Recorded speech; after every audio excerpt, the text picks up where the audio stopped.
mga ginagawa sa college na magugulat ka kasi hindi natin nakasanayan nung high school. Banggit ako ng 5.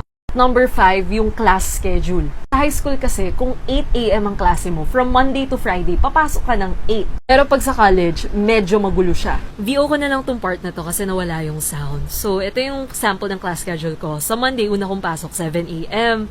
Sa Tuesday, 8:30 a.m. na. Tapos sa Wednesday, 10 a.m. So, iba-iba siya. Pati yung dismissal, dito sa Tuesday, 3:30 p.m. tapos na klase ko. Dito naman, 5:30 pa. And sometimes, hindi kasi nagpapapasok yung prof. Gagawin na lang niya asynchronous yung session. Number 4, wala ng section. Sa high school kasi, same lang lahat ng kaklase mo sa lahat ng subjects na meron ka. Sa college, iba-iba yung kaklase mo, every subject. Number 3, ikaw yung pupunta sa klase mo.